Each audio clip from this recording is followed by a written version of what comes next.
are stories that connect us to ourselves and each other. These stories reveal who we are and show us the many vivid, wild colors of our truth. Welcome to Soul Wanderings, where we raise spiritual awareness and foster connections through these shared stories and personal experiences.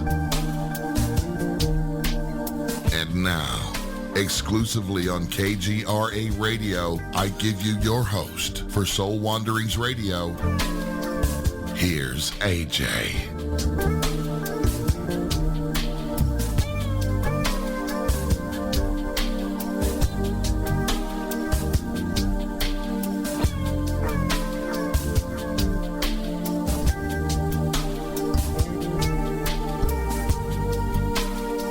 Hello, happy day, friend. It's time for some soul wandering, the opportunity to hear journey stories, experiences from all kinds of people, all walks of life, who show up to share authentic pieces of themselves with all of us. I am AJ Rasmussen, your host, and I'm delighted to have you here with us this evening. Soul Wanderings is a comfy, cozy get-together where we meet so many incredible humans, but in the comfort of your very own home or car or wherever you may find yourself listening. We get to talk about all things spiritual, metaphysical, paranormal, inspirational, motivational. I think you get the point. So thank you for being here and spending time with us this evening. You can participate during the show if you find yourself interested in doing so. If you are listening live with us tonight, join the chat room. That's where we hang out and have behind the scenes conversation and ask questions for our guests that I can ask here on air. And you can do that by going to kgraradio.com. And if you do find yourself with a question, be sure to type those all in caps so I can grab them easily, and we'll answer those questions as time allows. And by now you should know me. I don't waste any time. I like to get right into this wandering, so let's do that. Tonight we have the opportunity to wander with Susan Shumsky. Susan has dedicated her life to helping people take command of their lives in a highly effective, powerful, positive way.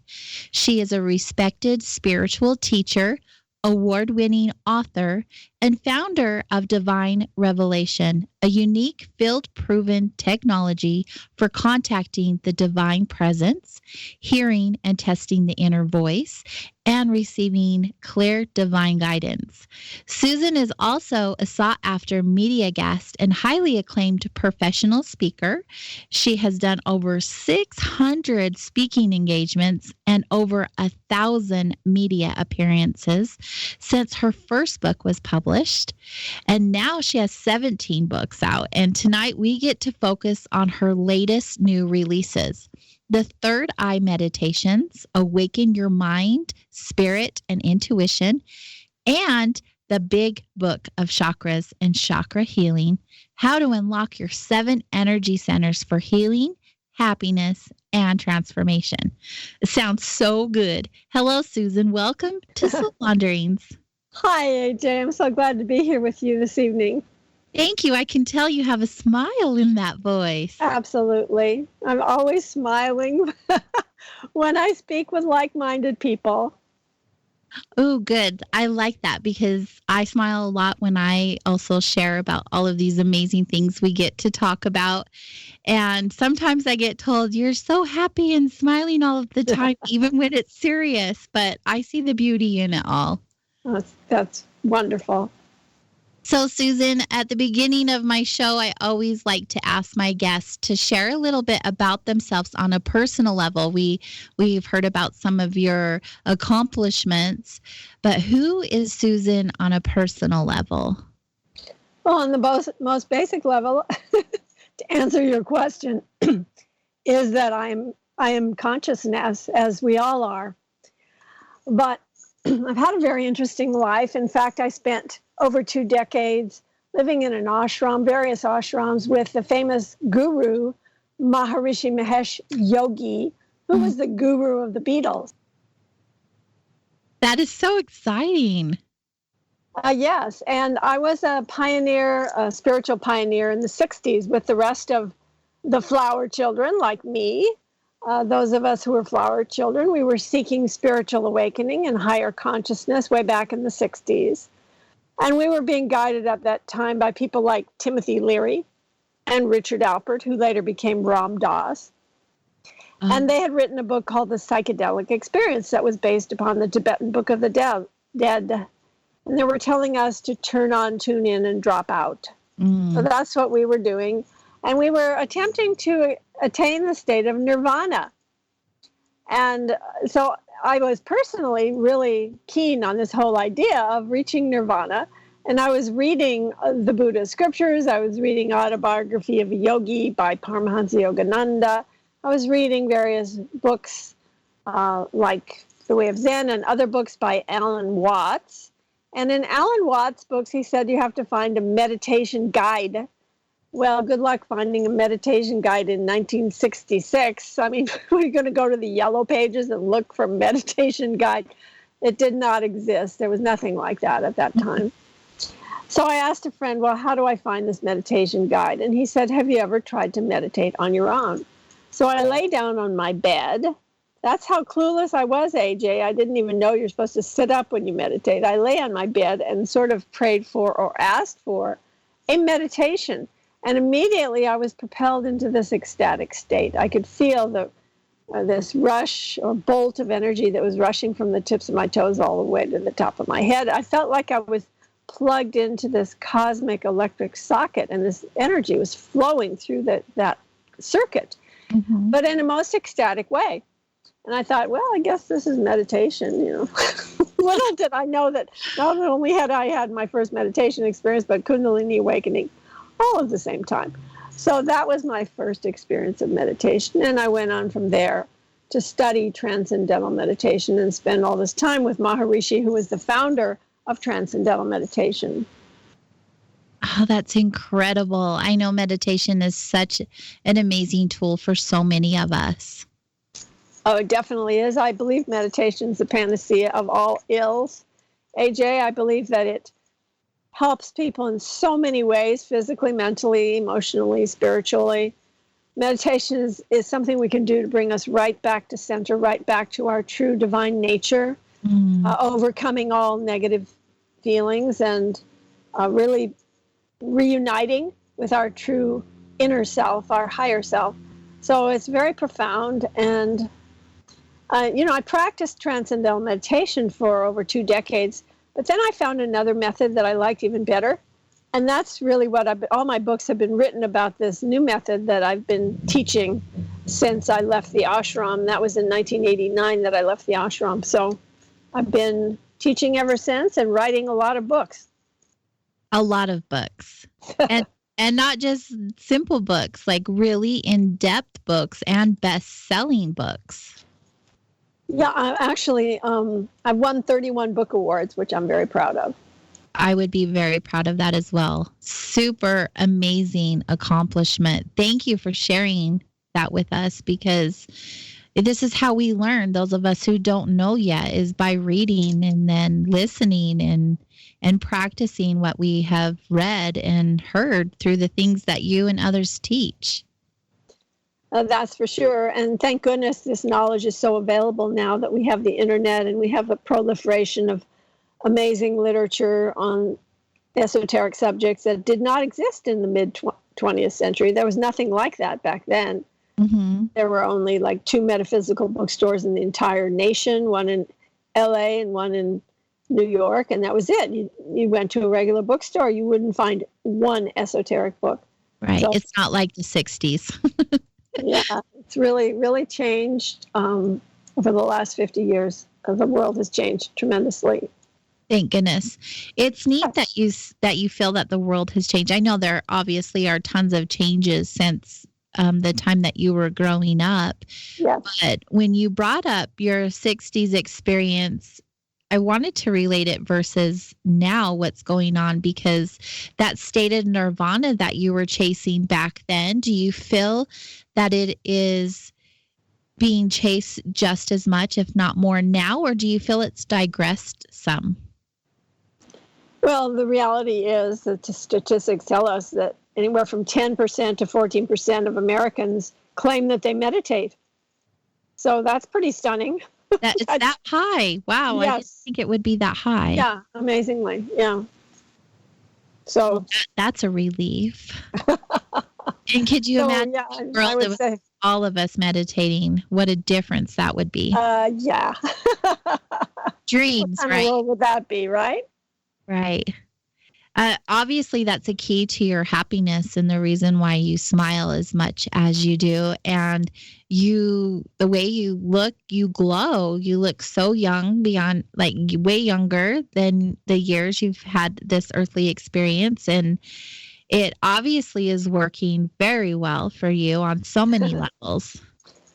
Yes, meditation, prayer, affirmation, mantra, any spiritual practices definitely are going to enhance your life, going to make you happier, give you greater sense of purpose, make you feel inner bliss, inner happiness, help you to overcome obstacles and challenges, being able to meet the world with greater inner stability, inner strength. All of these things come when you use some of these amazing spiritual techniques that are available today.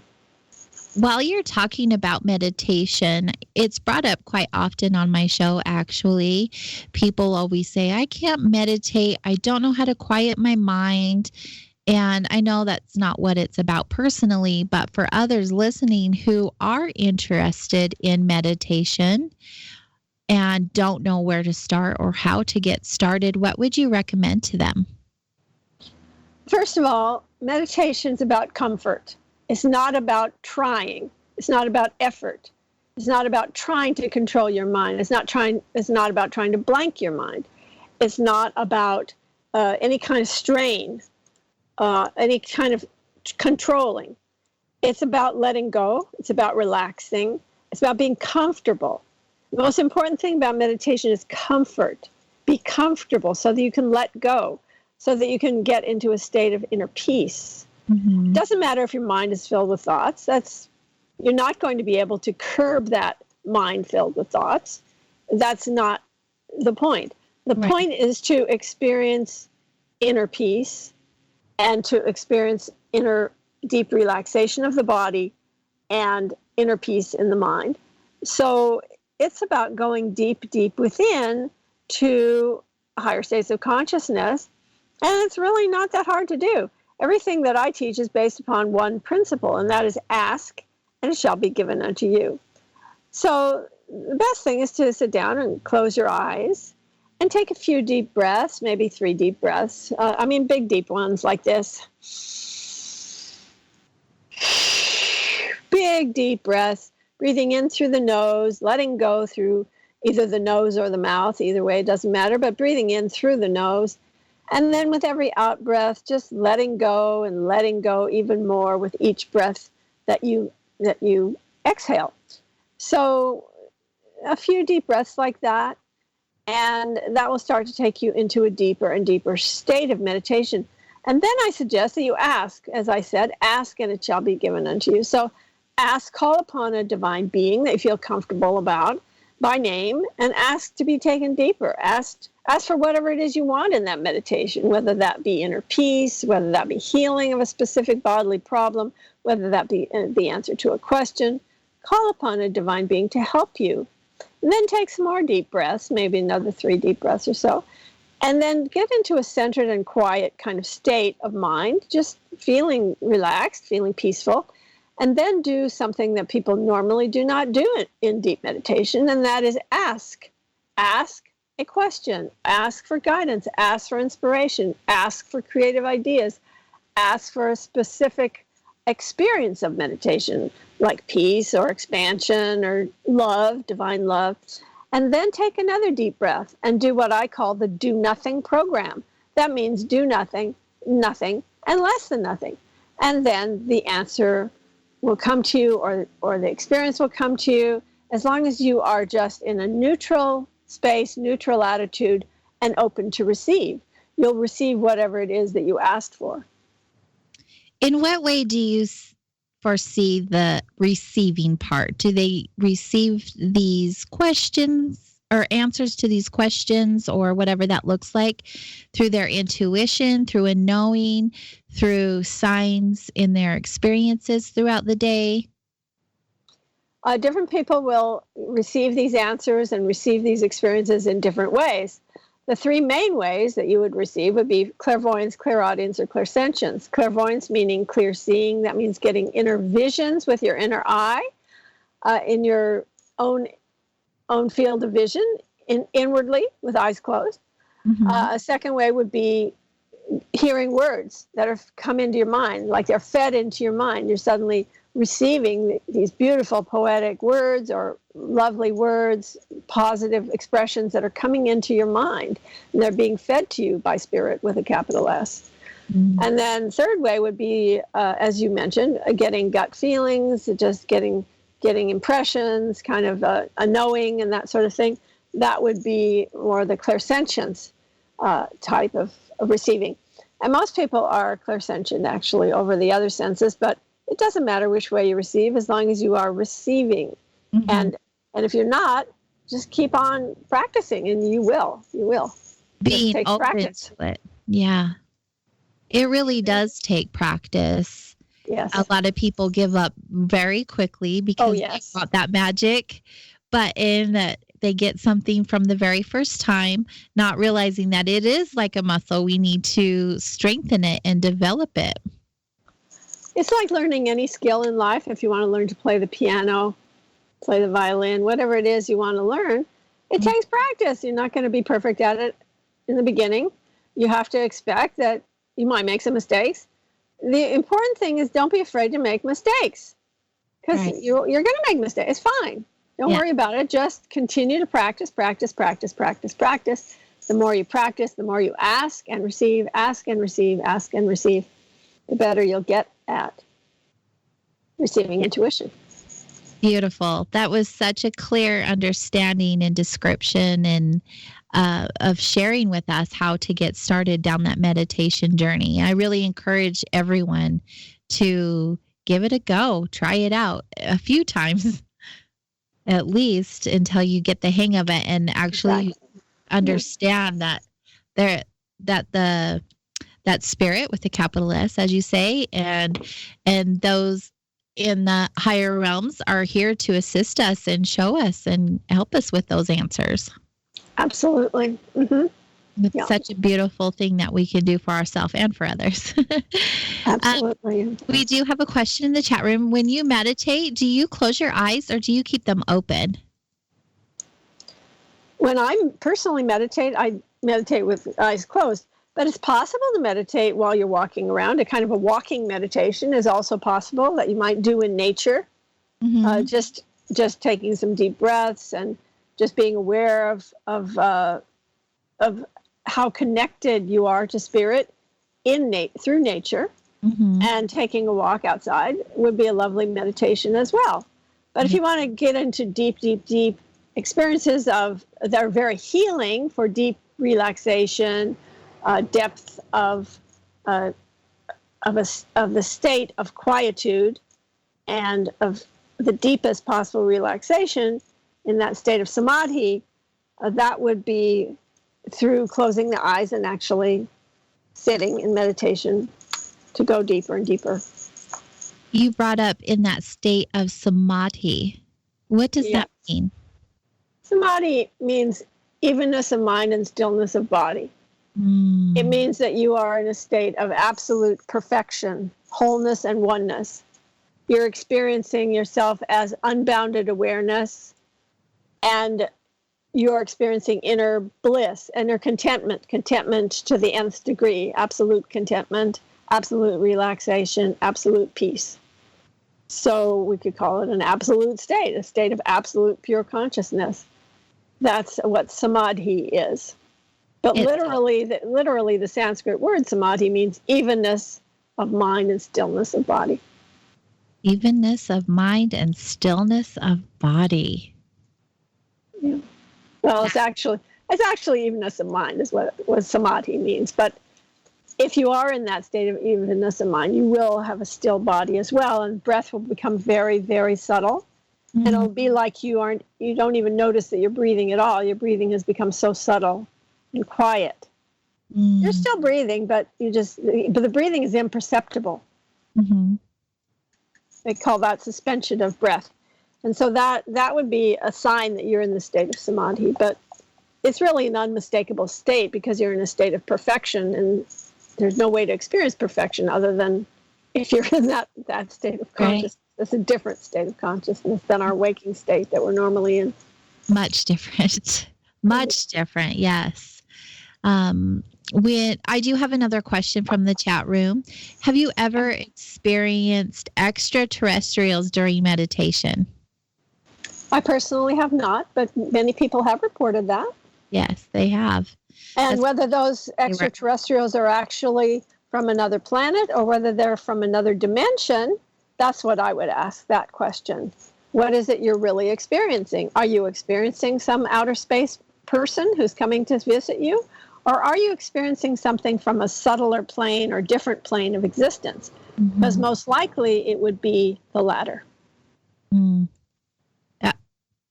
Yeah, I would assume so. I mean, I guess it could come to you in many forms, definitely. That's true too. Yeah. You can experience divine beings, ascended masters, angels, archangels, any number of kinds of beings you can experience during meditation. You can even experience demonic beings, but that's not something you want. During your meditation, you want to experience the spiritual world and not the astral world. Right. And when you were making a statement about ask and it shall be given, is this what you were referring to, like asking the archangels and your angels and guides and things like that to direct you with some answers? Absolutely. Ask specifically by name is what I recommend. You know, before I started down my spiritual path, I used to think, like if you made a comment like that, that would be really woo-woo and I wouldn't believe it for a second. However, the reason why I share this, because I know there are people out there who are probably feeling or thinking the same thing, but I do want to encourage people, like I said earlier, give it a go. Try it out. You really have nothing to lose, and it literally could change your life. The way you perceive and receive and everything to your experience here on earth can be altered by meditating on a regular basis. Absolutely. It's even been scientifically proven. Yes. All the benefits of meditation. There have been so many studies done. Absolutely reduces hypertension, absolutely makes you calmer, it helps your blood pressure, helps your heart health, so many things. Yes. So good for you. Absolutely. So beautiful. Thank you for sharing all of that. That was already the first little part of our show. We're going to have to take a quick break. When we return, we'll get to know more about Susan Shumsky and about her two newest releases, the Third Eye Meditations and the Big Book of Chakras and Chakra Healings. Stay close, everyone. We'll be right back.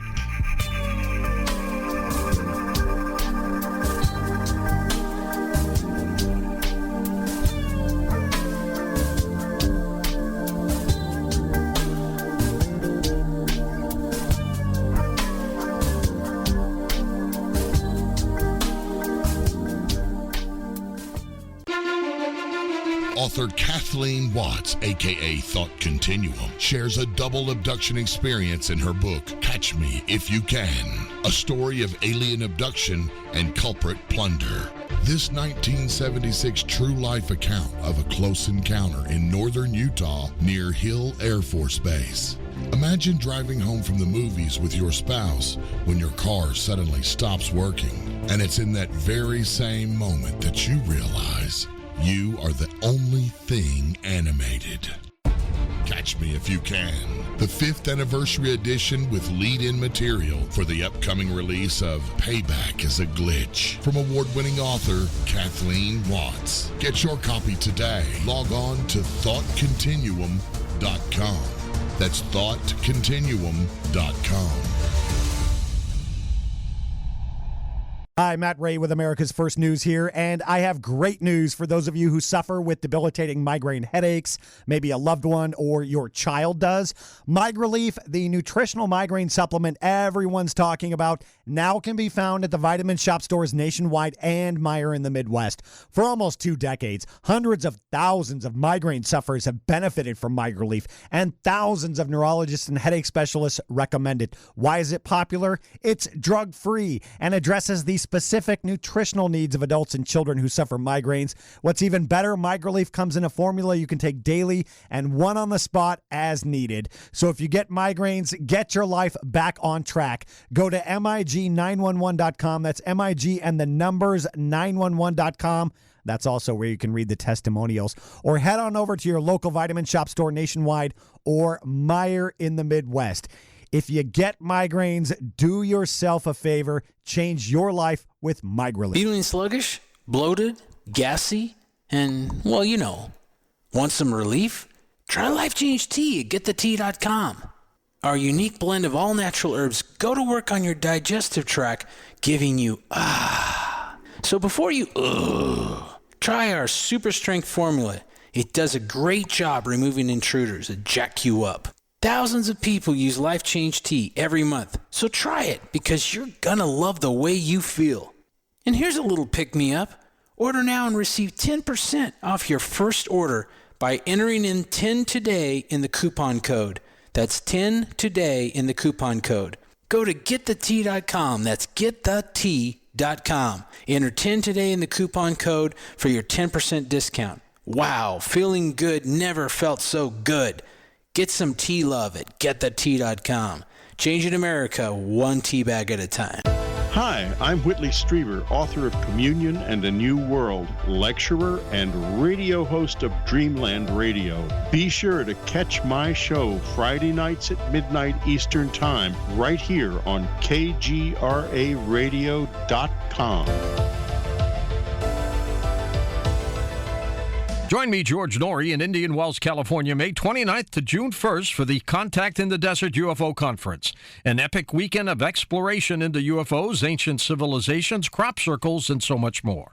Over 150 lectures, panels, workshops, and events with leading experts: Paul Hellyer, Linda Moulton Howe, Nick Pope, Emery Smith, Stephen Greer, Russell Targ, Doc Wallach, Leslie Kane, and more. Get your tickets at contactinthedesert.com. It's time to make contact. Contactinthedesert.com.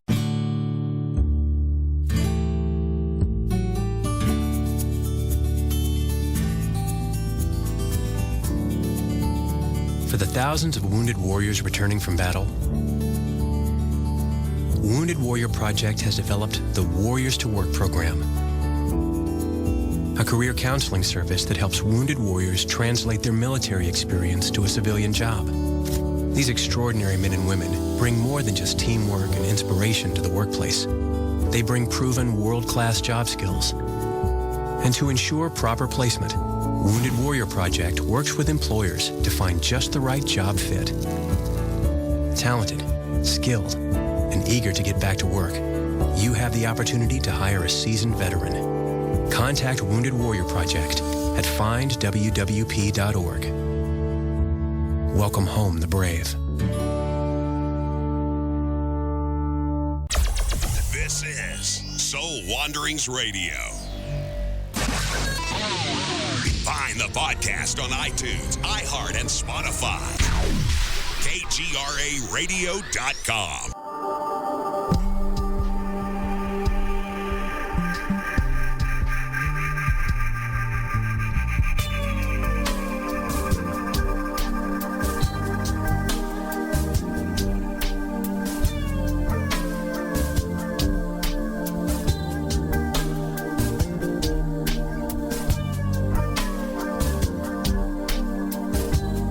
Hello, Wanderers. Welcome back to the show. Tonight we are wandering with Susan Shumsky.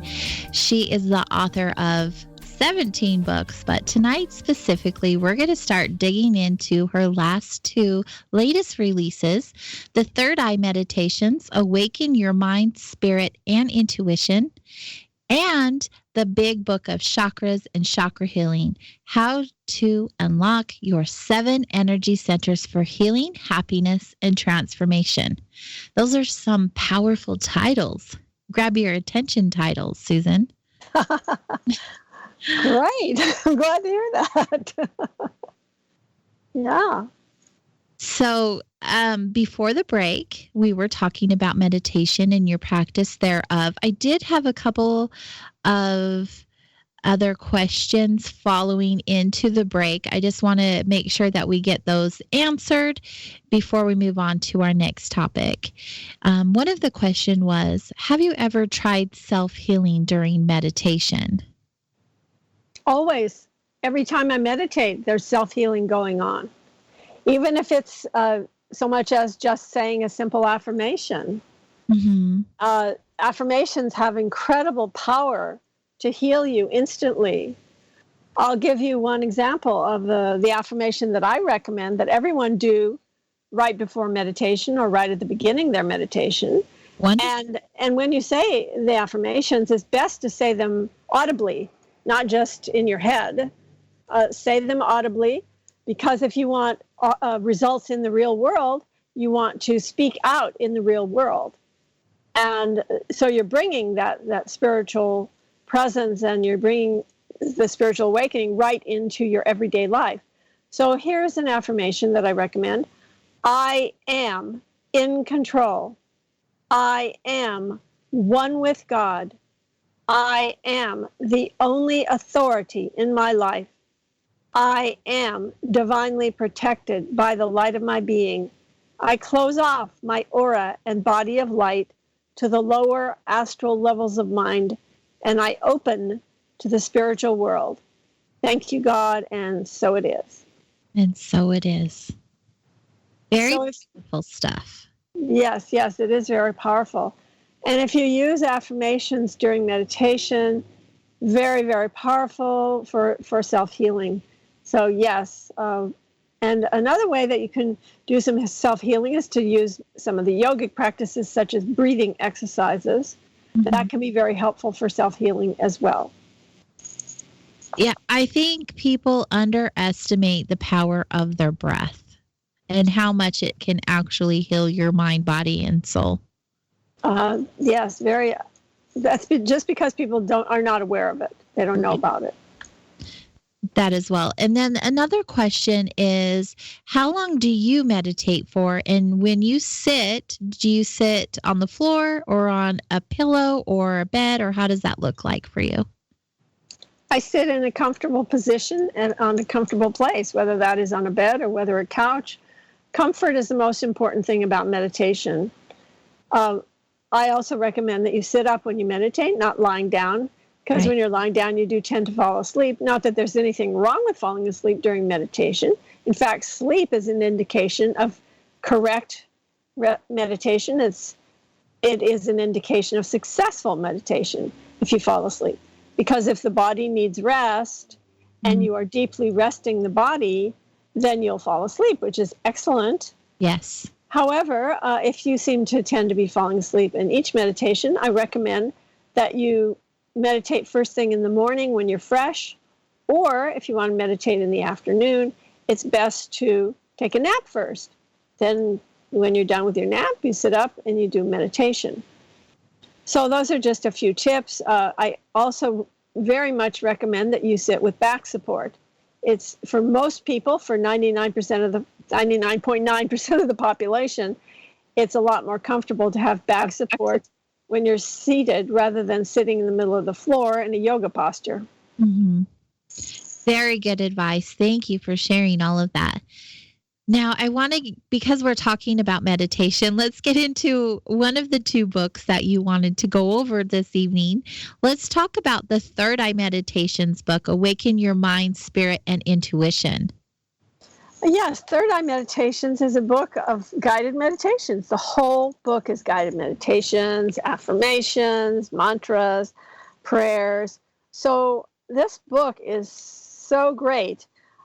You can just read the book, which will help you to experience higher states of consciousness as you read the words, Or you can record the words onto a recording device and then sit down, close your eyes, and listen back. And as you play back the meditations, they will guide you into deep, deep, deep meditation. Guided meditations are great because they're so simple. All you have to do is follow the instructions step by step. You don't have to do anything. So that's what makes them so easy to do. Also, this book, Third Eye Meditations, is available as an audiobook. You can actually purchase it as an audiobook if you don't want to make your own recording. Which would be very convenient. It certainly is, yeah. I really like guided meditations, especially when you are first beginning.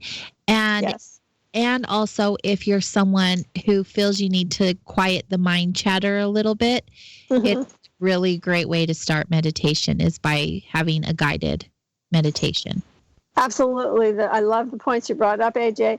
Very, very true. And the greatest thing about guided meditation is that it does engage your mind because you are following the instructions, you're listening, you're paying attention, and that prevents you from drifting off into nowhere land during meditation.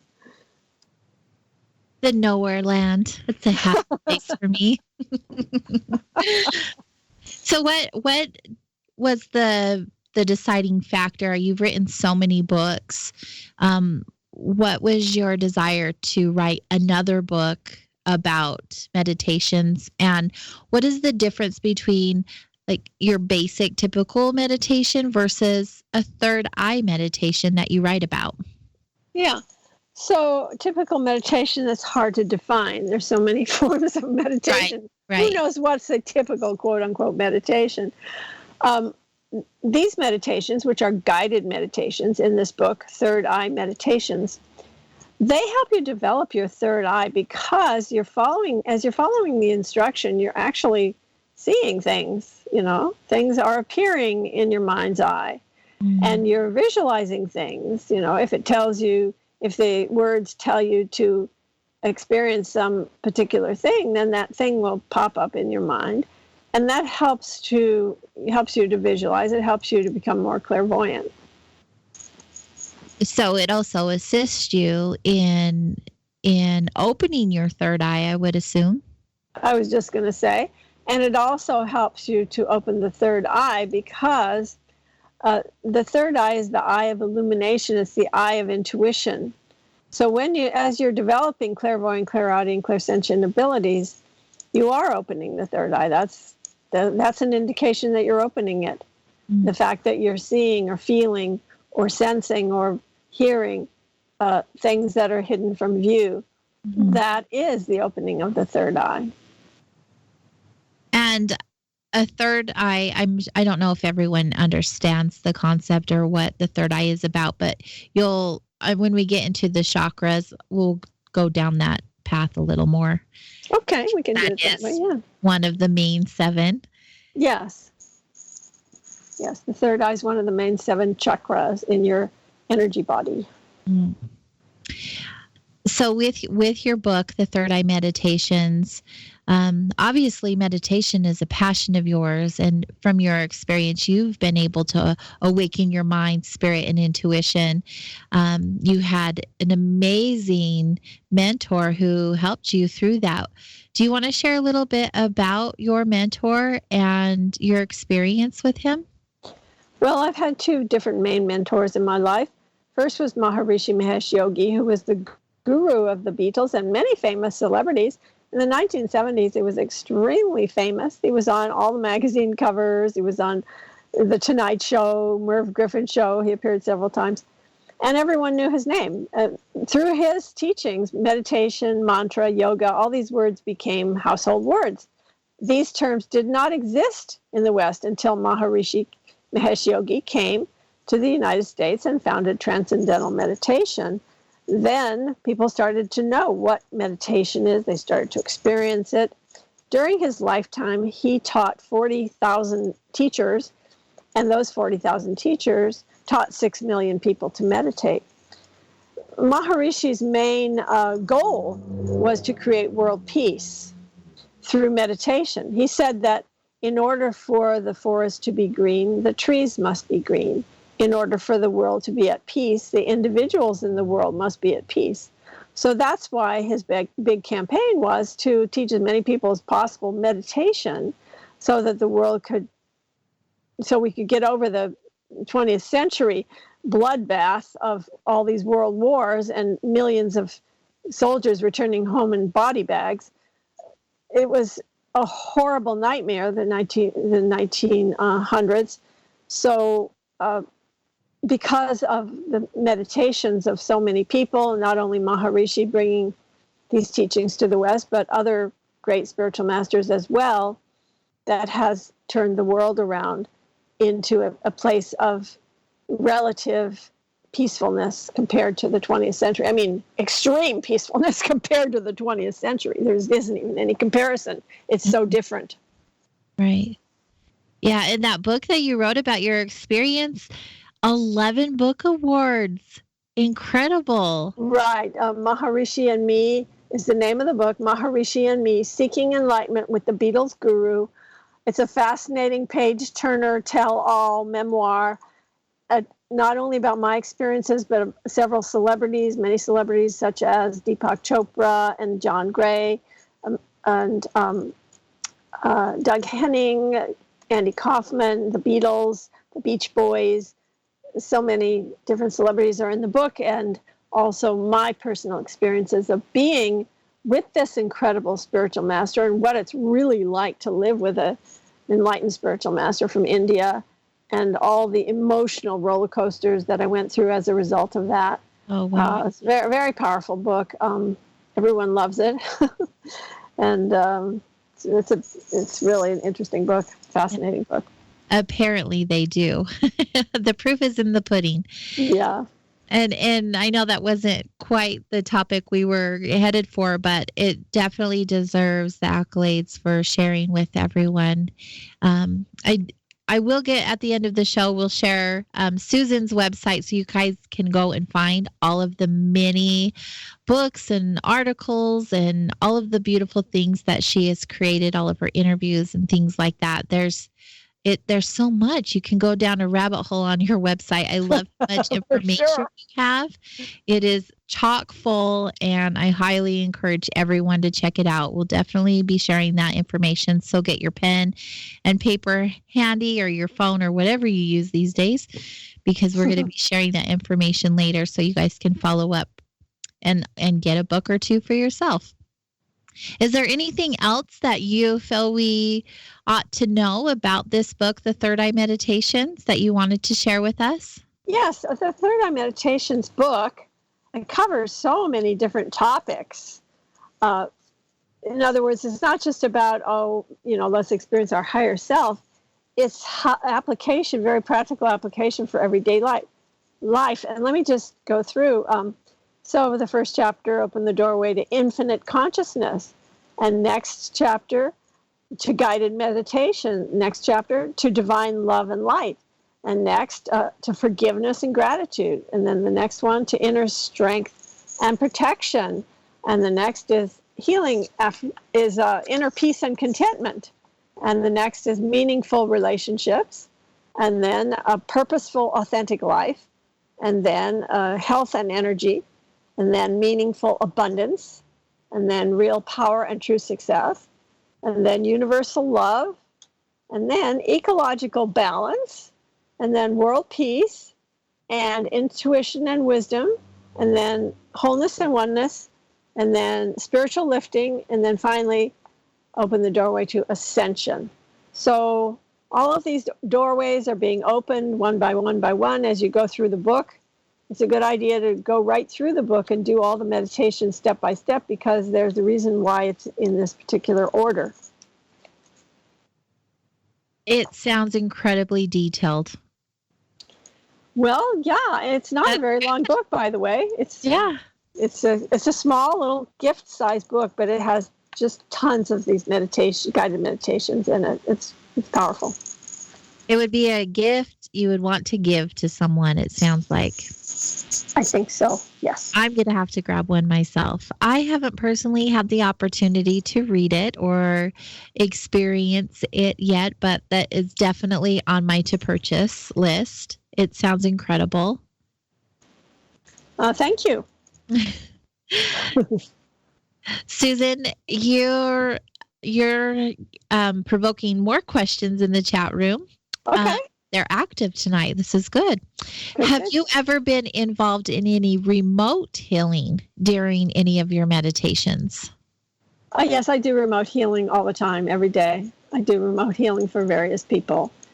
And that is done through the power of the word, through the power of prayer, the power of speaking affirmations that help people, that transform them. Your power of speech is so amazing. Mm-hmm. You have no idea how much power you have when you speak affirmations. When you are invoking the mighty I am by saying words like I am, or saying words about other people as well, this person is, you're invoking that mighty I am presence each time you do that. And whatever you say after those words, I am, or she is, or he is, that should be something you really want to own because it's going to manifest. That's the power of the word. That's the power of prayer. So, yes, I do remote healing, and it is done through the power of the word and also through visualization. Because, for example, if someone is ill, not only will I speak that word, I'll also visualize them filled with light, getting better, being healthy, all these types of things. So, yes, the answer is yes. Another thing that I feel us humans are so good at not recognizing or, kind of like water washing through is the power of the words that we speak and the power of what follows the I am. Exactly. I'm a big believer in those affirmations. I love that you brought them up. Absolutely. So I am happy, I am joyous, I am fulfilled, I am content, I am prosperous, I am beautiful, I am slender, I am having fun. These types of affirmations are what you want to fill your vocabulary with. Not the other kinds, not the opposites. Right. And don't you feel like we're so good at self-sabotaging, and it happens with our thoughts, which manifests into the words we speak to ourselves and to others. And if we were to just kind of tweak that a little bit and change our vocabulary, our whole entire reality would shift. It would definitely change. Absolutely, AJ. Buddha once said, in fact, it's the very first verse of the first chapter of the Dhammapada. Lord Buddha says, all that we are is the result of what we have thought. If a person speaks or acts with a pure thought, happiness follows him or her. If a person speaks or acts with an impure thought, unhappiness follows him or her. And Lord Jesus said, a person is not defiled by what he puts into his mouth. He's defiled by what comes out of his mouth. These are profound statements by incredible spiritual beings that we should heed, because all the great spiritual masters throughout time have told us how to manifest through the power of the word meaning what we say. Mm-hmm. And literally, I love those quotes that you brought up. Thank you so much. When you have a negative thought come into your mind per se, how do you shift that? What is a practice that we can use? Because when you are used to speaking negatively, your thoughts tend to go negative right away. How do we shift the perspective and start altering it so it goes more positive more often? Mm-hmm. Yeah. So whenever you notice it, just say something like, I forgive myself or speaking negatively about myself. That's the first thing to do, is forgive yourself, okay? Because if you put yourself down, then you're just adding more negativity onto it. Right. So first you want to forgive yourself, and then you correct the statement, the inner statement, and say something positive to yourself. And I recommend you say it audibly, not just, this should not just all be done in your head. Right. Doing it audibly is the best way, saying, I forgive myself for speaking negatively about myself. And I now know that I am smart, I'm intelligent, whatever it is that you want to correct from what you had said before. And then you can also use this very simple prayer. And that is what I call the thought form healing prayer. And it goes like this. I now call upon the Holy Spirit to shine the light of truth upon any and all negative thoughts and feelings that no longer serve me.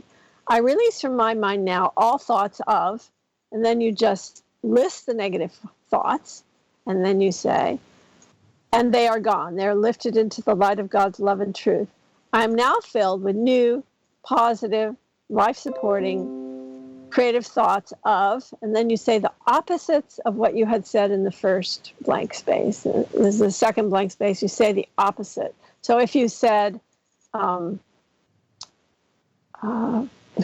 unhappiness, now you say happiness in the second part. And then you just say, I am in control. I am the only authority in my life. Thank you, God. And so it is. So you can say something like that, which is a thought form healing prayer that will immediately and instantaneously transform your mood into a positive mood from a negative one. So it's not something you necessarily have to believe in that moment. It's the actual vibration from saying it out loud. Exactly. Just by saying it, you're going to change. It's powerful. It really works. And you could just say it very simply. You don't have to go through the elaborate prayer that I just taught you. You could do it this way. You could just say, I now release all thoughts of blah, blah, blah, blah, blah. I now accept thoughts of blah, blah, blah, blah, blah. You can just say that, and that will change. You'll be amazed at how different you're going to feel after you do that particular affirmation. It really works. I believe you. I want others to commit to giving it an honest effort so that they can see for themselves. There's so much power behind the words that you speak, especially audibly as you're explaining. There's power in your voice. Absolutely. Very, very much power. And the more you do this, the more powerful you become in the power of affirmation. Yeah. The more you can pray for other people, and amazing results will take place. Oh, I love that you're sharing all of this with us. Thank you so much. We get to take another break. I wish we could just keep going this whole time. It's so enjoyable. But we get to have a word from our sponsors. Yay for them, or we wouldn't have this incredible station to hang out on. So we'll be right back. You guys stay close, okay?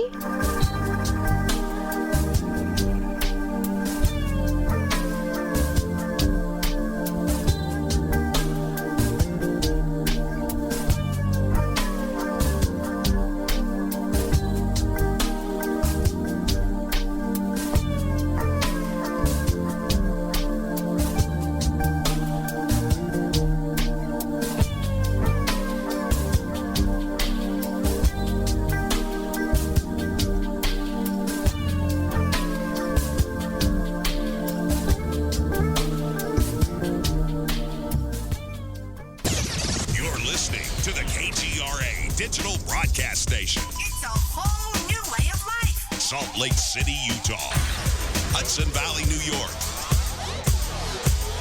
Join me, George Norrie, in Indian Wells, California, May 29th to June 1st for the Contact in the Desert UFO Conference, an epic weekend of exploration into UFOs, ancient civilizations, crop circles, and so much more. Over 150 lectures, panels, workshops, and events with leading experts: Paul Hellyer, Linda Moulton Howe, Nick Pope, Emery Smith, Stephen Greer, Russell Targ, Doc Wallach, Leslie Kane, and more. Get your tickets at contactinthedesert.com. It's time to make contact. ContactInTheDesert.com. BeSure.com. On the next episode of Recipes for Disaster. So we've got our neighbor Paul coming over tonight for a barbecue, which is why I prepared a delicious lemon rosemary steak marinade from my special collection of old family recipes. To make sure the steaks are extra, extra, extra tender, I left them marinating out on the counter overnight, just like Nana used to. Maria may mean well, but without food safety, it never ends well. Always thaw or marinate foods in the refrigerator at 40 degrees Fahrenheit or below, or you could make your friends and family really sick. Maria's neighbor Paul didn't think twice about the steak he ate until he was presenting his company's financial forecast to the board. That's when a sudden bout of food poisoning made it explicitly clear that profits weren't the only thing on the rise. Watch Recipes for Disaster at foodsafety.gov. You'll learn the right steps as Maria does everything wrong. Brought to you by the USDA, HHS, and the Ad Council. Okay, nurse, let's get this man to the ER stat. Right away, doctor. We see this every day. Heart attack or angina pain due to blocked and clogged arteries. Chelation can remove obstructions or blockages from arteries and help avoid painful and expensive surgery. Now there's Angioprim. It's a liquid oral chelation product that you take with juice. You start to feel the results fast. Angioprim increases blood flow all over the body, and that means more energy and strength to take on the day with less aches and pains. 60 years of research has gone into chelation, and Angioprim is the result. A safe and easy way to unblock your veins and arteries from buildup that slow circulation. Paging Dr. Jones. Please report to the emergency room right away. Log on now for a special radio offer from Angioprim. That's angioprim.com/radio. ANGIOPRIM. Angioprim.com/radio or call 877-882-7221. That's 877-882-7221. The new KGRA YouTube channel is now live. Subscribe and be sure to hit the bell to stay up to date on the latest major announcements, alerts on trading topics, exclusive live streams, live video cast, and that's just the beginning. Be the first to know what's coming from the KGRA TV channel in real time. So keep it locked in to your contact for alternative talk radio on the internet. Your KGRAradio.com. This is Soul Wanderings Radio.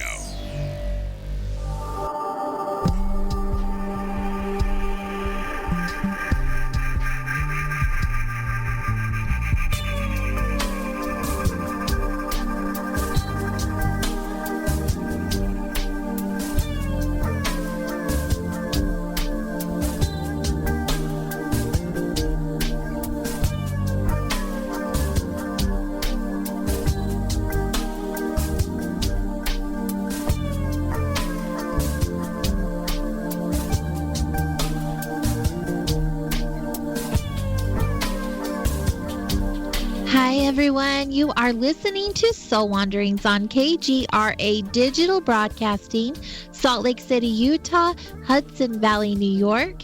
And there are several places that you can listen to the show. If not live, you can listen to a replay on platforms like iTunes, TalkStream Live, iHeartRadio, Spreaker, Spotify, and of course, the official KGRA Radio on YouTube. That's where all of the latest show archives are for my show and all of the other amazing shows here on the station. So make sure you guys check it out. There's so much to listen to and so much to learn. Tonight we are visiting with Susan Shumsky. She is the author of several books. Tonight specifically, we've been chatting about the Third Eye Meditations, Awaken Your Mind, Spirit, and Intuition. And now that we've come back from the break, I'd love to dig in deeper to the next book, The Big Book of Chakras and Chakra Healing, How to Unlock Your 7 Energy Centers for Healing, Happiness, and Transformation. The Big Book, Susan. The Big Book of Chakras. Yes, I first wrote this book in 2003, and this is its 3rd edition, actually. They keep changing the name and changing the cover and adding new things to it. This is the latest edition, which is amazing. This book it's an encyclopedia about the chakras. everything you ever wanted to know about chakras, and also everything you didn't ever want to know about chakras. It's all in the book. Wow, it's so deep, so esoteric, so profound, so detailed. Like I said, it's like an encyclopedia of chakras.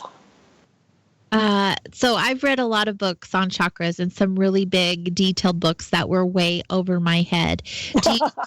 Do you feel like your book is something that anybody can pick up on any level? Yes, they can, because I always explain everything very detailed from the beginning, so that it's not like you have to grasp all these really difficult concepts when you're not being introduced properly to them. I always start to explain things very simply and then build from there. Very simply. Simply on anyone's level then. Yes, absolutely. Chakras, a lot of people don't know what chakras are. We've talked about them quite a bit here on the show because we've had, all kinds of people talk about chakras and chakra healing and classes and things of that sort. There are 7 main chakras that a lot of people focus on. Obviously, and a lot of other people know there are several more, but why do we focus on these particular 7 energy centers? Well, because they coincide with the 7 planets in Hindu astrology, the 7 days of the week, and all of the other symbols of 777 that you find all over the place in ancient literature. So, but they are also involved with 7 major endocrine glands. They are regulating 7 major aspects of your physical body. And so there's 7 major chakras, and then there's 7 other chakras that I talk about in my book that you're not going to find anywhere else, because this book, when my publisher first asked me to write a book about chakras way back in the early, like I said, the first book came out in 2003 about this topic. I went to the ancient scriptures of India to find the most authentic Vedic and Tantric scriptures information about this subject, because this is not some new age thing. This is based on ancient Ayurvedic medicine, it's based upon ancient practices, and it's based upon real disciplines like Kundalini yoga and so on. So it's real, and it is an invisible system that is actually keeping you alive. It's keeping your physical form in motion and having heat in the body. All of that comes from life force energy, which in India is called prana, and in Japan is called ki, and in China is called chi. So that chi, or life force energy that's flowing through your subtle body, that is, according to the ancient scriptures of India, it is said, when prana is in the body, that is what is defined as life. And when prana leaves the body, that is what is defined as death. So prana, or life force energy, that is life itself. So that's the basis of this entire energy system, is a whole network of conduits of subtle energy through which this energy flows through your subtle body. And when many of these conduits of subtle energy come together to form plexuses, that would be a chakra. Chakra is a Sanskrit word. It means wheel. It has a hub and it has spokes. It's a hub of subtle life force energy, and it radiates life force energy. So that would be the spokes. It sounds complicated, people, but it's not.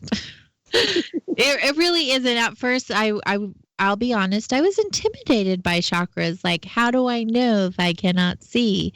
If I don't feel like I can feel at that time, I didn't feel like I could. And how and why is it important? But when you get a book like the one you've written, how it goes more in depth, people actually will get it, and they'll have those aha moments and understand the concept and the depth of the information and how beneficial it can be for just what you said, the healing, happiness, and transformation. Right. And the thing is, this is a very profound book, so there'll be a lot of aha moments when you read this book. Yes, it's phenomenal, really. When you say those aha moments, what are you hearing from other people who have read your book and have experienced the transformation that occurs from working through their chakra work? Well, really, it's about as above, so below. Realizing the big aha about this book is realizing that your subtle energy system corresponds with the macrocosm, the singularity from which the Big Bang springs in the macrocosm, in the universe, is paralleled by something called a bindu point, which is above your crown chakra, from which your energy system springs. And at the end of the cycles of creation, just as the big crunch comes after the Big Bang, so does the dissolution of the elements of the body comes at the end of your cycle of evolution. So all of this is very interesting, the parallels that take place, and the deep understandings of the microcosm and the macrocosm is one of the greatest contributions of this book, I believe. Okay, so now you're using words, and I'm not saying that our listeners don't understand, but they come to the show to get direction and get answers to those questions, and you're bringing up some topics that they may not be familiar with. But I think that's what is really neat, because you can grab this book, you guys, and learn all about it. Well, yeah, like I said, this is an encyclopedia about the subtle energy system, really. How many pages is the book, Susan? It's really fat. It feels fat because it's big, but it's only 281 pages. It hasn't even cracked 300 pages. Wow. But it's very heavily illustrated. I'm an artist, so I did all the graphics and illustrations in the book. So that is another thing I saw on your website, that you are an artist, and I dabble in art myself. So soul sister. Absolutely. I'm not a writer. I'm not an author by any means, but I love to create art and intuitively, just see what comes about after a meditation, which is really fun. Oh, that's great. That's a great practice. It's my meditation. That's one of the many ways that I meditate. Yes. Art, creative expression, writing, these all can be walking meditations. In other words, meditations, conscious meditations, while you're with eyes open meditations that you do. Yeah, definitely. Yeah. Okay, so we have time. So do you mind if we get into the 7 chakras and what they are and what they do for us? A little synopsis of each? Absolutely, a little synopsis of each chakra. So we could start with the root chakra. We're talking about the 7 major chakras here. The root chakra is at the base of your spine. That's where it's located. But you have to understand, none of the chakras are located in your physical body. If you were to dissect a corpse, you would not find a chakra or a nadi or a prana or any of that anywhere, because it doesn't exist in this dimension. It's actually in a subtler dimension, but it is keeping you alive, strangely enough. This energy system is what is giving you motion and giving you heat. Okay? So, base of the spine, but in your subtle body is what I'm trying to say. That's where the root chakra is located, which it is regulating the elimination system of your body through the urethra and the elimination, your anus and all of that. Those areas of the body are covered by the root chakra. And then the second chakra is the pelvic chakra. That's associated with your gonads and your sexual organs. And it is a place of fertility. I'll say the planets as well. The root chakra is associated with the planet Mars, which has to do with male energy, aggression, survival instinct, and all those things are associated with root chakra. The second chakra is the pelvic chakra, which is associated, like I said, with your sexual organs. It has to do with fertility. It has to do with the menses of the female. The moon is the planet which governs, that cycle, the female cycle. And then the third chakra is the navel chakra, which is in your solar plexus, obviously, the sun, the solar plexus. So that regulates your digestion and everything having to do with that part of your body. And then the next chakra, the fourth chakra, is called the heart chakra. And that one is in your heart area. And that is the gateway to higher consciousness. It is associated with hold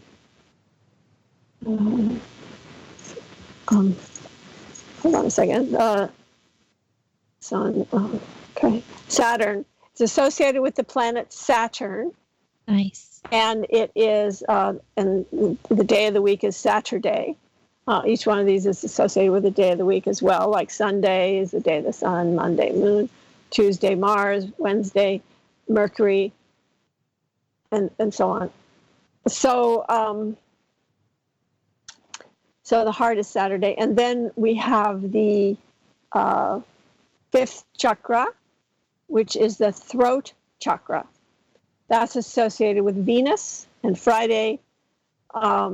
And the reason it's associated with Venus is because the throat governs your creative expression, your expression. You're expressing through the throat. And Venus is the planet of creativity and expression. Mm. Okay, and then heart chakra. There is so much. Oh, I'm sorry. I made a mistake at some point here, or maybe I didn't. Anyway, okay, so the next one is the sixth chakra. We'll continue on. Even if I did make a mistake, we'll just continue. The sixth chakra is your third eye chakra. That's called Agya chakra. And it is in your third eye area, which is in the middle of your head, the pineal gland. It also extends to your forehead, so sometimes it's called the brow chakra, and to the back of your head. And that is the third eye, the eye of illumination. It is the seat of higher consciousness.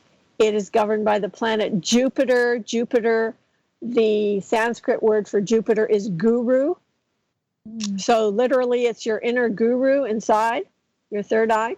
Makes sense. And then the sixth chakra, the seventh chakra, the last chakra, seventh one of the seven, is the crown, which is above your head. And that is also called the thousand-petal lotus. And it is ruled by Mercury. The day of the week is Wednesday. And it has to do with all those connections of neurons all over your head. That's why, Mercury's like the messenger of the gods, It's like a literary figure or something.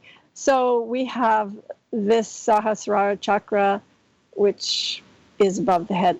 So those are the seven main chakras, and there are seven others that are covered in my book, The Big Book of Chakras. And those seven others are literally in the ancient scriptures of India. They're not New Age things that somebody made up. They're literally accounted for and detailed, very much described in great detail in the ancient scriptures. They have been well known for many a year, but have become more in our awareness, especially as like the new age era has come along. It's kind of trendy and that sort of thing, which is also good because they become in our awareness. Exactly. I've heard that there are several chakras. These are just the main seven. Do you know much about other chakras? Like, is there truth to that? And how many are there? Do you know? There are hundreds of chakras because each acupressure point in your body or acupuncture point in your body is a chakra. It's a sensitive place where something is happening. It governs some part of your body, and it is a center, a plexus of life force energy. So you do have hundreds of chakras, and you have these 7 major ones that I briefly described, and you have 7 minor ones that are also really important. Most of them are in your head. So those 14 major chakras, that's what I cover in my book called The Big Book of Chakras and Chakra Healing. Mm-hmm. Is there a chakra that is, I wish I could remember the name of it, but it's in the same area as your heart chakra? Yes, and it's called it's green, it's a turquoise. Called the Hrit chakra, H-R-I-T. And it's right below your heart chakra. It's one of my 14 chakras that I cover in the book. Okay. And it is the seat of devotion to God. Hrit chakra is where the deity resides. It's so fascinating how all of this works. It is fascinating. Yeah, it's fun to learn about this stuff. It really is. It really is. You've written other books on chakras, though, too. Is that correct? Those other books were previous editions of this same book. Oh, okay. All right. The Big Book of Chakras and Chakra Healing is like a more refined and added to book than those other ones that I wrote. But I also wrote a book about auras. It's called The Power of Auras. And that does not overlap with the chakras book. That one is all about your subtle energy system and about how you can read auras and how you can increase the energy in your auric field or your energy field. Uh-huh. That's an amazing book, actually. It's about all kinds of anomalies that are found in your energy field and how to heal them. There's tons of techniques in that book for healing negative emotions and healing your body. And it's a fantastic book. It's called The Power of Auras. You're just adding to my purchase list, darling. I'll have to get this one and this one and this one. Well, I'll tell you, you can learn a lot by reading my books. Apparently, you're just a ton of knowledge over there. I know that the chakra, I shouldn't say I know because I don't really know anything, but my understanding is that the chakra system is related to Kundalini energy. Yes, do you talk much about that in your Big Book of Chakras? Yes, I do. Kundalini is a big part of my book, the big Book of Chakras and Chakra Healing. Kundalini is a specific kind of pranic energy. It's prana. It is that life force energy, but it is a special kind of energy that is curled up. Kundalini literally means curled up, coiled up, like sometimes called the mystic coil or the serpent power, because it's likened to a serpent that's coiled up, or to a coil, whatever it is, it's curled up. So it's curled up at the base of your spine. In average individuals, it is lodged there and asleep. It has not been awakened. When Kundalini awakens and starts to travel up through the central canal of your spine in your subtle body, remember, we're not talking about the physical body, we're talking about a subtle body here. Right. So it's traveling up this nadi or conduit of subtle energy, going through and going all the way up to the top of your head. As it awakens, as it goes up the spine, the chakras open and your subtle sensory perceptions open. Your various spiritual gifts start to open as you awaken Kundalini. So it is one way. Kundalini yoga, for example, has all these techniques to help you to awaken your Kundalini and to lift that energy up from the base of the spine all the way up to the top of your head, and thereby attain spiritual awakening.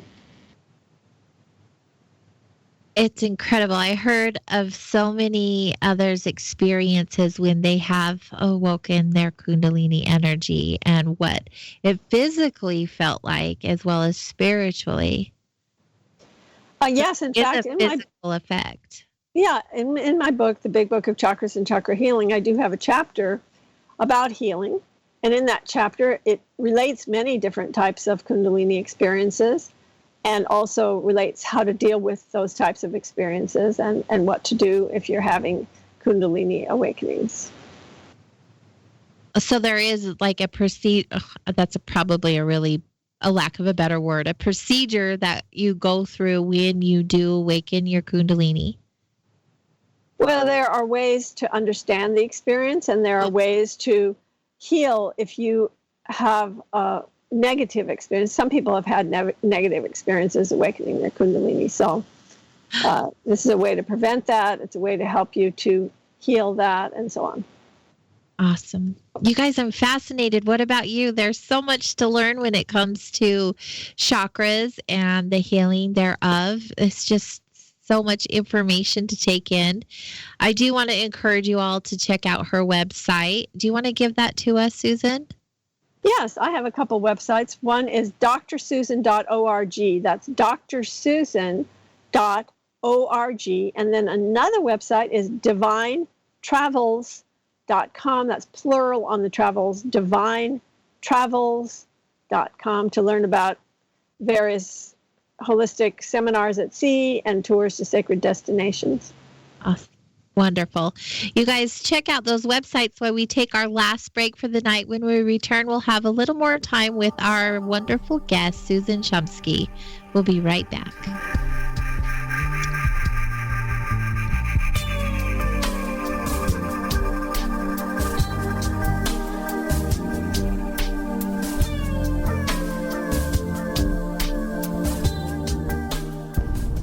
Intrigued by Paranormal Talk Radio? You'll love the new Paranormal Radio app from TalkStream Live.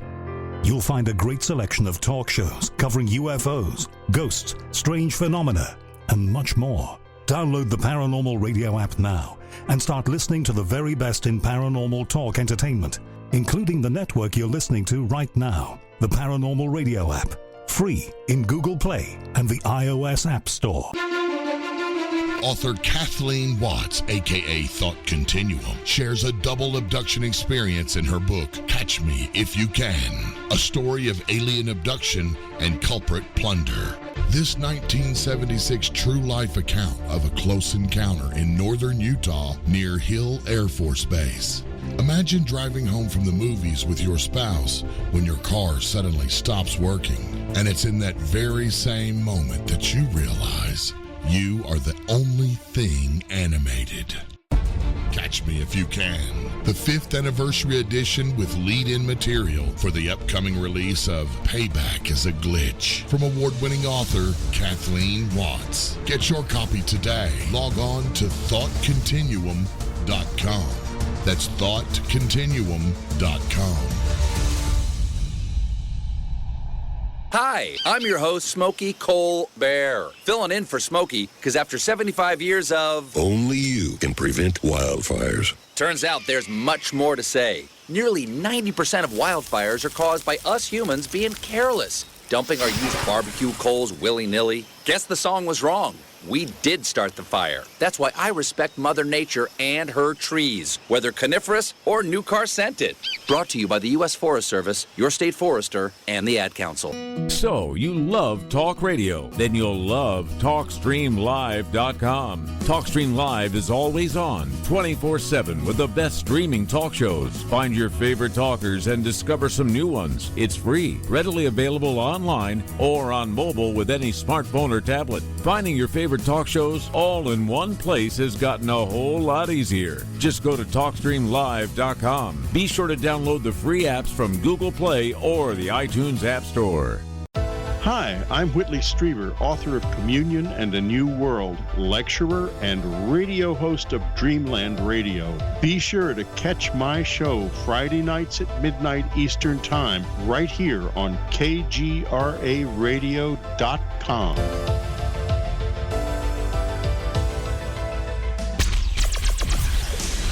Expand your perception of reality. You guys are the best. Yeah. KGRAradio.com.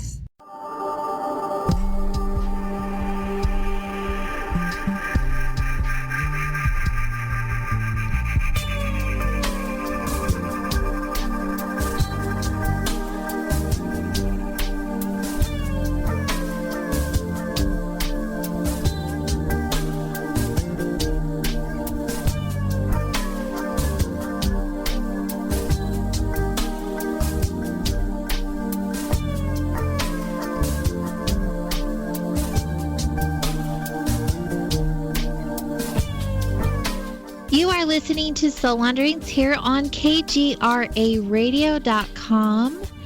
It's a beautiful show. I think you would agree, especially tonight with our guest, Susan Shumsky. We've been talking about her latest 2 books that she has put out into the world to share with us. The Third Eye Meditations, Awaken Your Mind, Spirit, and Intuition. And the latest book that we've been discussing, The Big Book of Chakras and Chakra Healing, How to Unlock Your 7 Energy Centers for Healing, Happiness, and Transformation. Susan, when you wrote the title of this book, what enticed you to add on the How to Unlock Your 7 Energy Centers for Healing, Happiness, and Transformation? How do you feel the chakras really affect you in that regards? Well, the energy centers, your 7 energy centers, are affecting and being affected by your emotions, your thoughts, your feelings, and they also related to your body, because if you have, for example, if you have a disease, that disease begins in your subtle body. It doesn't begin in your physical body. It begins through thought. It begins through the words that you say. It is manifested by your own thoughts, words, and deeds, the actions that you do. So these 7 energy centers are like precursors to the physical manifestation of dis-ease, discomfort, pain, and also pleasure, happiness, joy, wellness, and well-being. So we want to keep our energy field clear and clean and filled with vital life force energy flowing through it. Mm-hmm. And that way we stay healthy and happy. And so that's the reason why this subtitle has come about. What are some ways that we can clear our chakras or balance them out or whatever that looks like? How do we keep them healthy so that we're able to have optimal health? Yes, and I'm coming back to the power of affirmation, the power of speech, the power of your thoughts, and also learning how to close off your energy field to negative energies around you, how to not be a energy sponge. An energy sponge is somebody that absorbs energy as a sponge absorbs water. And as they go through their day, they feel that people around them are like psychic vampires who are draining them of energy all day. And then by the end of the day, all they can do is just lie on their bed. They're so exhausted. And this is a reflection of your energy field. It's a reflection of your mind and your emotions that have created this situation. So it's important to learn how to do things like cutting psychic ties, for example, where you would say an affirmation such as this: I now call upon the Holy Spirit to cut any and all psychic ties, karmic bonds, binding ties between myself and so-and-so, whoever it is you want to cut psychic ties with. These psychic ties are lovingly cut, lifted, loved, healed, released, dissolved, and let go into the light of divine love and truth. So cutting the psychic ties like that helps you to keep your energy field clear, helps you to maintain the health of your chakras, which, by the way, that the word is pronounced chakra. Chakra is actually how it's pronounced. So it is a Sanskrit word. There is no such word as chakra in the English language or in the Sanskrit language. The word is chakra. So we are keeping our energy field clear. We're clearing out our energy field by using such types of affirmations as I recommend. It's amazing what kind of healing you can do for yourself and other people when you use the power of affirmative prayer. I've heard the word, okay, so I have heard it spoken a couple of times. So I'm glad that you cleared the word up for the pronunciation of chakras. Yeah, chakra. Yes, that's how it's pronounced. Perfect. I've heard it said so many ways. And, during the day, I actually own and run a spiritual healing center. And so, again, we hear that word on the daily, and it is pronounced different ways. So I'll be going to work tomorrow to clear that up. I heard it on my show, so therefore I know, because you've done the research.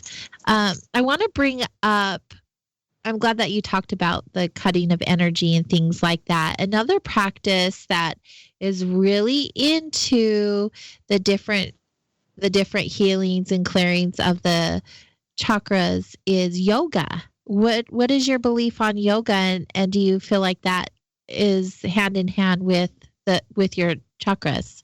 Of course, yes. Yoga, the word yoga means union. That's what it means. It comes from a Sanskrit. It comes from a Sanskrit root that means union. Yuj, which means union. It's not union of the nose with the knee. It's not union of the forehead with the floor. It's union of individual spirit with universal spirit. And there are many paths of yoga. Yoga is not an exercise that's done in a gym. It is a spiritual experience. The union of our soul with God. That's what yoga means. So attaining a state of consciousness is what yoga is, actually. But it's also a philosophy. It's one of the 6 systems of Indian philosophy. Yoga is one of those systems. And there are many paths of yoga, different paths of yoga, like karma yoga, which is involved with doing good deeds, like bhakti yoga, which is devotion to God, like kundalini yoga, which is about raising that life force energy from the base of your spine to the top of your head. Mm-hmm. There's several types of yoga. Jnana yoga, which means discernment and discrimination, finding out who you really are and denying who you really aren't. So that's a very intellectual path. There's many different paths of yoga. There's one path of yoga that's involved with physical culture, and that's called hatha yoga. So if you go to a yoga class, you're going to be doing some of those practices that are in hatha yoga, such as the yoga postures, also known as asanas, and things like the pranayama, which is the breathing exercise, things like the bandhas, which are muscular locks. And then there's Raja Yoga, which it means literally royal yoga, which is about meditation and the use of mantras and so on. And Tantric Yoga, which is all about mantras and techniques to help you to gain this integration. So that's a little bit of an overview about yoga. And Kundalini yoga would be the type of yoga that would focus more on the chakras than other paths of yoga. Okay. Yeah, so it's called Kundalini yoga, would be the type of yoga that would practice, that's traditional for awakening Kundalini and for the chakras opening and all of that. Okay. So I've heard of a lot of those, but not all of them. Yeah, well, there's all these different paths of yoga, yeah. Yeah, there are so many. Speaking of so many, I know that we were focusing on these 2 books, but I do want to give you some credit where credit is due on the level of knowledge that you've shared with all of us. You've written several other books. You brought up the Aura book, and you have many others. Do you want to share any of those with us, like the types of books you write, and let us know what else you have out here in the universe? Well, the books that are about my main teachings are the book Awaken Your Divine Intuition and the book Divine Revelation. Those 2 books are about learning how to listen to the still small voice within, the divine voice, and how to develop your clairvoyant, clairaudient, clairsentient abilities, how to listen to the still small voice within, how to awaken that intuitive side, and how to have direct communication with the divine presence in whatever form you believe that to be. So those would be my main books, Awaken Your Divine Intuition and Divine Revelation. Also, I wrote a book called Awaken Your Third Eye, which is fascinating. That book is filled with really tons of practices and information about the third eye and the history and scientific research and things about DMT. And it's just really an amazing book called Awaken Your Third Eye. Instant Healing is another great book I wrote that has 243 affirmations and prayers that you can use for just about any occasion you could possibly think of. And just go to the appendix and see what it is that you want to help and heal for yourself, and then use that affirmation. Go to that page. That's a fantastic book that people love to carry around. They tell me, that it's bent out of shape and all filled with all yellowed and torn up. That was the Instant Healing book? Instant Healing. People bring it with them. They take it everywhere. That's really neat. Yeah. And let's see. Ascension is a fantastic book about the ascended masters.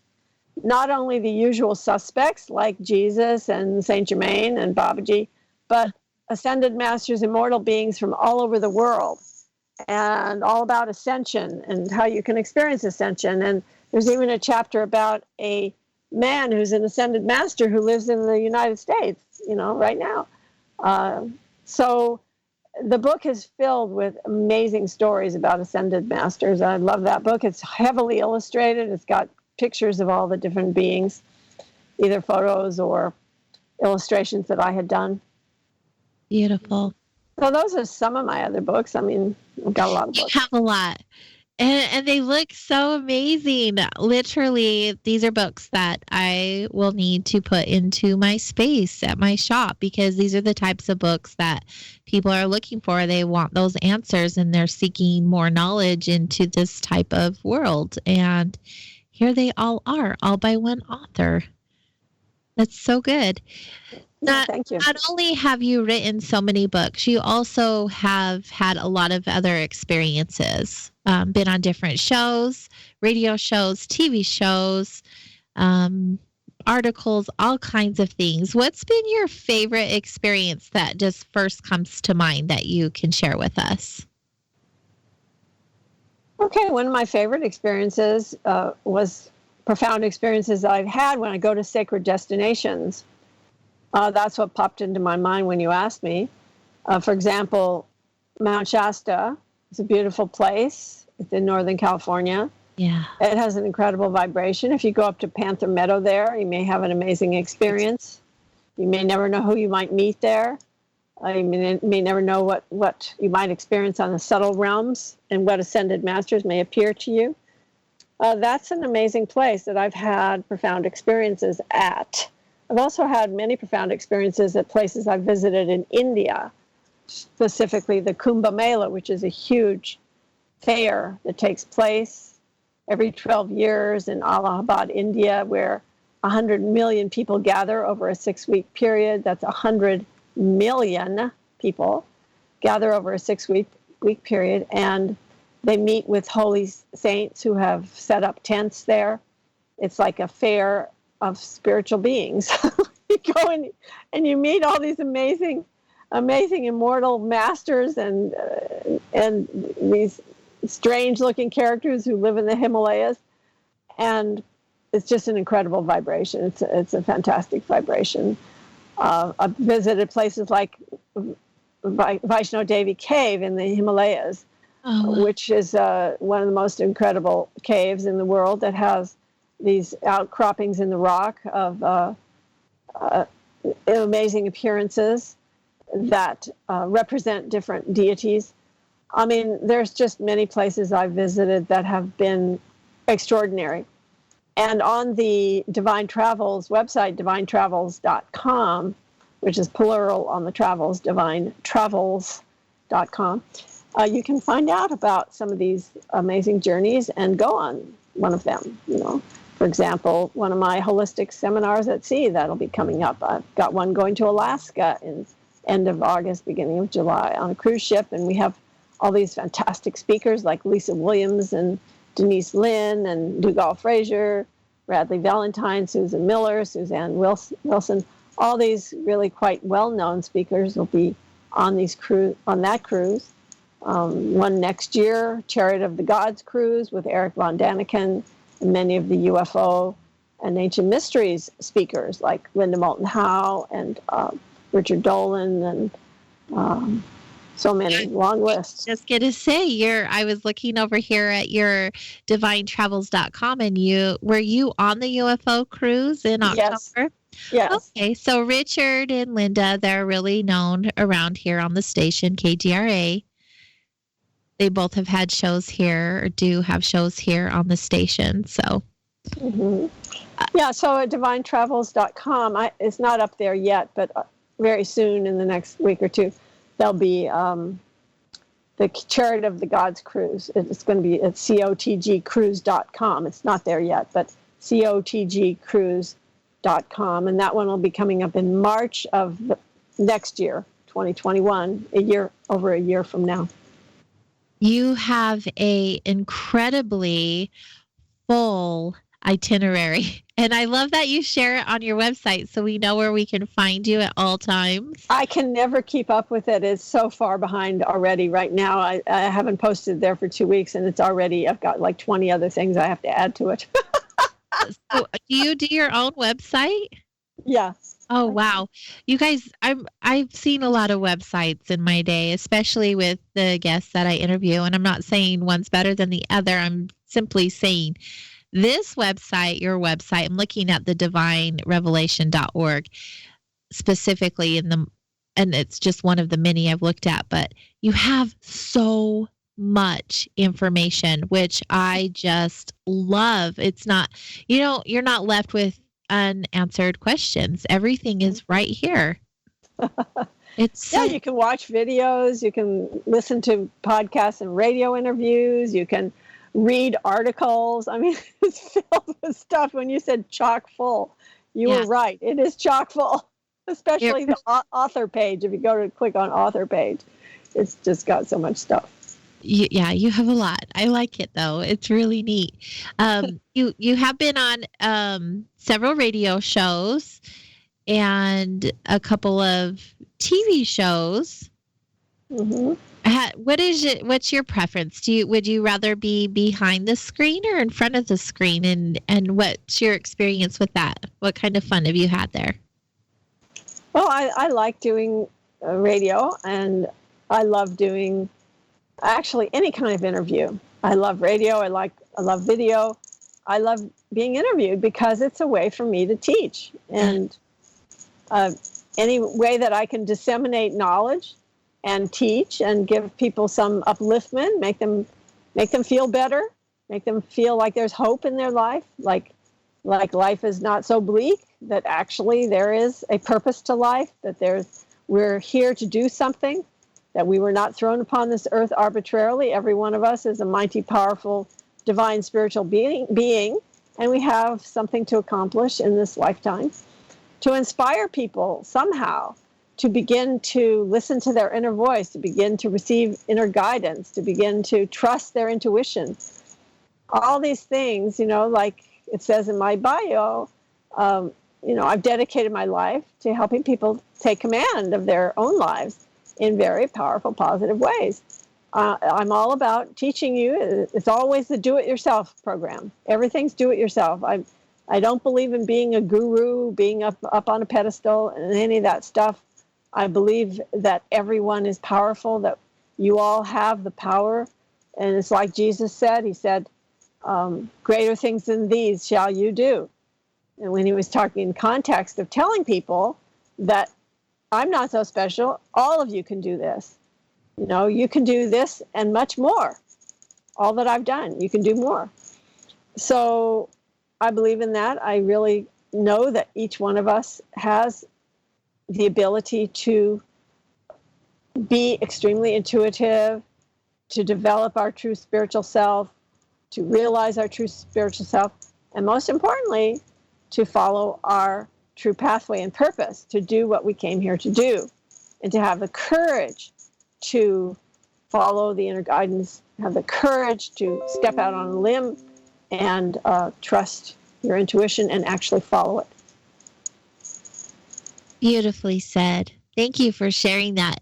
When you were sharing all of that, it evoked a question inside of me to ask you. You have such a strong conviction of this being your truth.